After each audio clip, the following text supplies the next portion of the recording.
ఈరోజు గోదావరి జిల్లాలో మొత్తం కొబ్బరి చెట్లతోటి తెలంగాణ నాయకులంతా అంటారు కొబ్బరి చెట్లతో చాలా ఆనందంగా ఉంటుంది, మీరు ఏమంటుందని పచ్చదనంతో చాలా బాగుంటుందండి. ఈరోజు కొబ్బరి చెట్లు ముండలు కూడా లేవు, అంత దిష్టి తగిలింది కోనసీమకి. పక్క మన బిడ్డలు రాష్ట్రం కోసం మన ప్రాణత్యాగం మనం చేసుకుంటే సినిమా యాక్టర్ అయిన పవన్ కళ్యాణ్ ఆనాటి నుంచి ఈనాటి వరకు మనకు వ్యతిరేకమే. ఇవాళ కూడా ఆయన మాట్లాడుతున్నాడు తెలంగాణ నాయకుల దిష్టి కళ్ళతోని కోనసీమ పాడైందంటున్నాడు. మనం ఎన్నడూ దిష్టి పెట్టలే, కోనసీమ బాగుంది, కోనసీమ ఎట్లుందో అట్లా తెలంగాణ కావాలనుకున్నాం తప్పితే ఏనాడు కూడా తెలంగాణ బిడ్డలకు మనస్సు చిన్నగా ఉండదు, పెద్దగా ఉంటుంది, పెద్దగా ఆలోచిస్తాం. మేము ఇప్పుడు కూడా చెప్తా ఉన్నాం, పవన్ కళ్యాణ్ గారు మా రాష్ట్రం ఏర్పడి 12 సంవత్సరాలైంది. ఈ 12 సంవత్సరాల్లో మేము ఎప్పుడు కూడా ఒకటే మాట అన్నాం, జై తెలంగాణ జై ఆంధ్ర అన్నాం. తెలంగాణ ఎంత బాగుందో ఆంధ్ర కూడా బాగుండాలన్నాం. నేను ప్రత్యేకంగా లోక్సభలో నిలబడి ఆంధ్రకు ప్రత్యేక హోదా కూడా ఇవ్వాలని అడిగిన.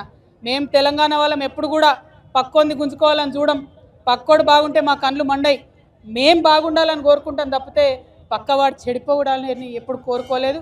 మా ఉద్యమంలో ఒకవేళ మేము అట్లా కోరుకున్నట్టయితే ఉద్యమ స్వరూపం వేరేలాగుండే. మా బిడ్డలు ఆత్మ బలిదానాలు చేసుకున్నారు తప్పితే ఒక్క పరాయి రాష్ట్రం వాడి వ్యక్తి మీద కూడా చెయ్యి ఎత్తలేదు మేము ఎప్పుడు కూడా. ఆ విషయాన్ని దయచేసి పవన్ కళ్యాణ్ గారు గుర్తుపెట్టుకోవాలి. ఆనాడంటే మీరు సినిమా యాక్టర్ ఏమన్నా నడిచింది, ఇవాళ మీరు డిప్యూటీ చీఫ్ మినిస్టర్, మీరు ఆంధ్రప్రదేశ్ యొక్క ప్రజలను దేశవ్యాప్తంగా రిప్రజెంట్ చేస్తారు. మీరు మాట్లాడే మాటలు కూడా మీ ప్రజలకు ఆపాదిస్తారు. కాబట్టి జాగ్రత్తగా మీరు ఆలోచన చేసి మాట్లాడాలని నేను పవన్ కళ్యాణ్ గారిని, ఆంధ్రప్రదేశ్ ముఖ్యమంత్రి పవన్ కళ్యాణ్ గారిని బర్తరఫ్ చేయవలసిందిగా కోరుతున్నాను. వారి వల్ల తెలుగు ప్రజల ఐక్యత చెడిపోయే ప్రమాదం ఉంది. ఒకవైపున తెలుగు ప్రజానీకం భౌగోళికంగా విడిపోయారు తప్ప శారీరకంగా కానీ శత్రుత్వం కానీ లేదు. రేవంత్ రెడ్డి ముఖ్యమంత్రిగా ఉంటూ వాళ్ళ కూతుర్ని భీమవరంలో ఇచ్చాడు ఆంధ్ర ప్రాంతానికి, అంటే లేవు కదా. ఆయన గతంలో చేగువేరా డ్రెస్ వేసుకుని తిరిగాడు, విప్లవాది అనుకున్నాడు, మంచిది, ఆడేసి మారాడు. మరి ఇప్పుడు సావర్కర్ శిష్యుగా మారాడు, సనాతన ధర్మం పూజిస్తా ఉన్నాడు, పూజించుకునేయండి. ఇప్పుడు ఆయన సనాతన ధర్మంలో మునిగిపోయాడు కాబట్టి ఆ భాష వస్తా ఉంది, ఇది దిష్టి తగిలింది అని చెప్పేసి మాట వస్తుంది. అది సనాతన ధర్మం నమ్మేవాళ్ళు అట్లా మాట్లాడుతూ ఉంటారు. ఇప్పుడు ఆయన స్వేచ్ఛగా తిరగమని చెప్పండి, సనాతన ధర్మాన్ని పూజించాలని తిరగమని చెప్పండి, గుళ్ళు తిరగమని చెప్పండి, హాయిగా ఉంటుంది, ఆయనకు మంచిది. అదే కానీ రాజకీయ నాయకుడు కానీ తగడు ఉప ముఖ్యమంత్రిగా ఉంటే రాష్ట్ర ప్రజలకు ఉపయోగపడదు. కాబట్టి తక్షణం వారిని బర్తరఫ్ చేయవలసిందిగా కోరుతా ఉన్నాను. తెలంగాణ ఆంధ్రప్రదేశ్ 2 రాష్ట్రాలు కూడా ఒక అన్నదమ్ముల భావంతో ఉండేటువంటి రాష్ట్రాలు.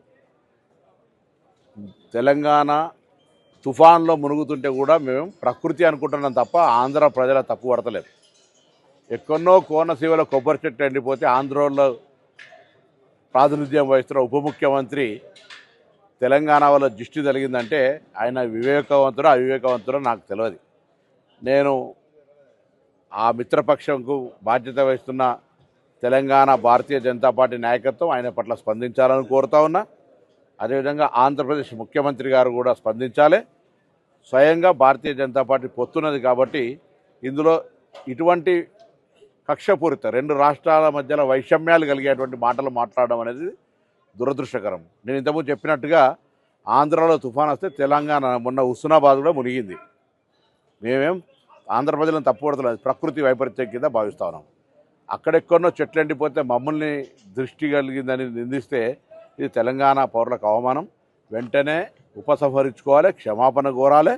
భవిష్యత్తులో ఇటువంటి వివక్షపూరిత మాటలు మాట్లాడద్దు, విజ్ఞతగా వ్యవహరించు. ఉప ముఖ్యమంత్రి అయినా ఇంకా సినిమా నటుడు కాదు, కొంత బాధ్యతగా మాట్లాడు నేర్చుకోవాలని చెప్పి నేను ఈ సందర్భంగా కోరుతా ఉన్నా. ఇవాళ తెలంగాణ ఆంధ్ర కలిసి దేశంలో ఉన్నతంగా ఎదగడానికి ప్రయత్నం జరగాలి తప్ప ఇటువంటి వైషమ్యాలను దృష్టించేటువంటి మాటలు మా నుంచి రావు, మీరు మాట్లాడద్దు. కానీ ఈ విధంగా మాట్లాడి దాదాపు 13 సంవత్సరాలు అయిపోయింది. తెలంగాణ 13 సంవత్సరంలో పడుతున్నది. ఈ సమయంలో మా తెలంగాణను అవమానపరచొద్దని పవన్ కళ్యాణ్ గారు బేషరతుగా క్షమాపణ చెప్పితేనే తెలంగాణ ప్రజలు క్షమిస్తారు.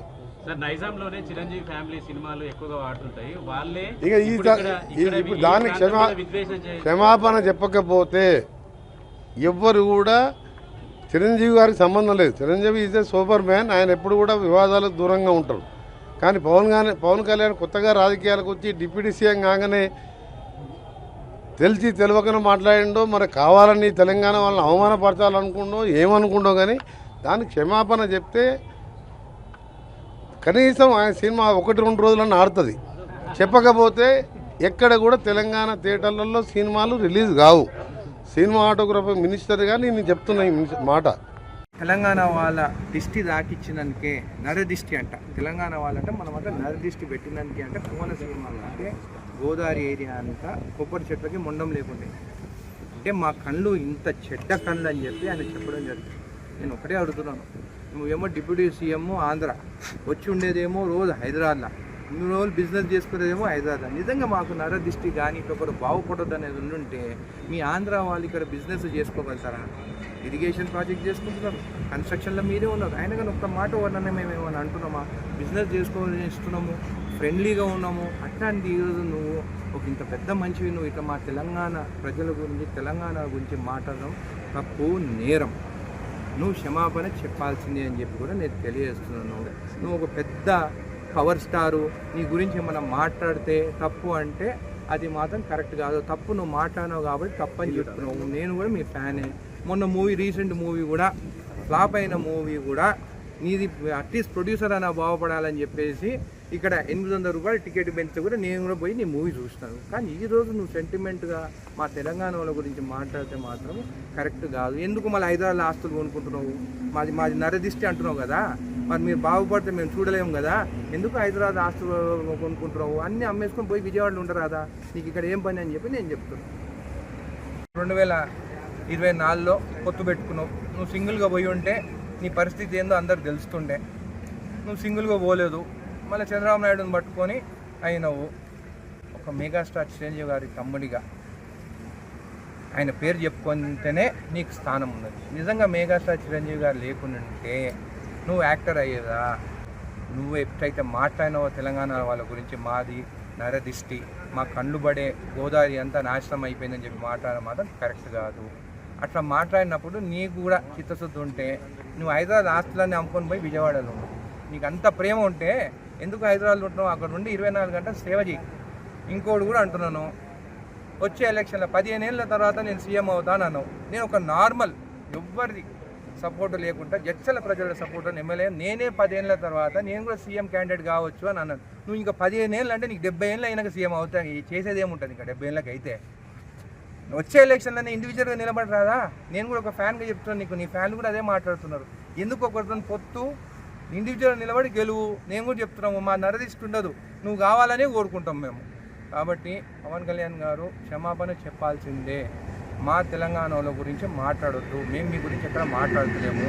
మీరు వచ్చి తల దాచుకునేదేమో ఇక్కడ, అక్కడ జగన్ సీఎం అయితేనేమో మీ మనుషులు టీడీపీ జనసేన బీజేపీ వాళ్ళు వచ్చి హైదరాబాద్లో ఉంటారు.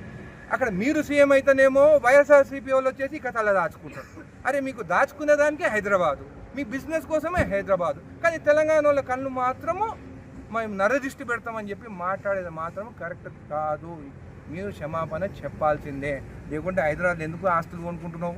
ఇప్పుడే కొనుక్కుంటున్నావు కదా, ఆస్తులన్నీ ఎక్కడి నుంచి వచ్చి అప్పులన్నీ తీరినాయి అంట కదా అని అందరు ప్రజలు అంటున్నారు. అయినా కానీ యాజ్ అ ఫ్యాన్ మీ కుటుంబం బాగుండాలని చెప్పి, మీ కుటుంబంలో కూడా అందరూ తెలంగాణ వాళ్ళని పెళ్లి చేసుకున్నారు కదా.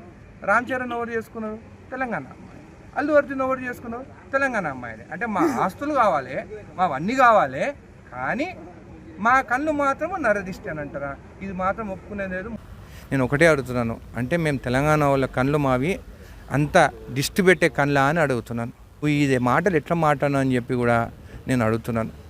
నువ్వు క్షమాపణ చెప్పాల్సిందే. నేను కూడా చాలామంది నీ గురించి కూడా మస్తు మాట్లాడినారు. చంద్రబాబు నాయుడుతో ప్యాకేజ్ తీసుకున్నావు అని చెప్పేసి నెల తీసుకొని ముందు అప్పులలో ఉంటే అయిన తర్వాత అప్పులు కట్టుకున్నామని మాట్లాడినాం. మేమేమైనా మాట్లాడుతున్నామా మీ రాజకీయాల? మేము ఎప్పుడు మాట్లాడలేదు కదా మీ రాజకీయాల గురించి.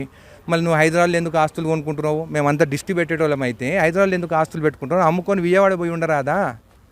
నువ్వు ఇట్లా ఇష్టం వచ్చినట్టు మాట్లాడితే ఊరుకునేది లేదు. నేను కూడా నీ ఫ్యాన్, నేను కూడా నీ మూవీలు చూస్తుంటాను. కానీ నువ్వు మా తెలంగాణ సెంటిమెంట్ గురించి మాట్లాడితే మాత్రం మంచిగా ఉండదు, మర్యాద ఉండదు. నువ్వు క్షమాపణ చెప్పాలి అని చెప్పి నేను చేస్తాను. ఎందుకు ఇవన్నీ? వచ్చే ఎలక్షన్లో సింగిల్గా నిలబడి సింగిల్గా జనసేన వాళ్ళని అందరినీ నిలబెట్టుకొని గెలిపించి చూపిరాదా? ఇది కూడా అన్నీ బయటపడిపోతాయి కదా ఎవరు ఏందనేది.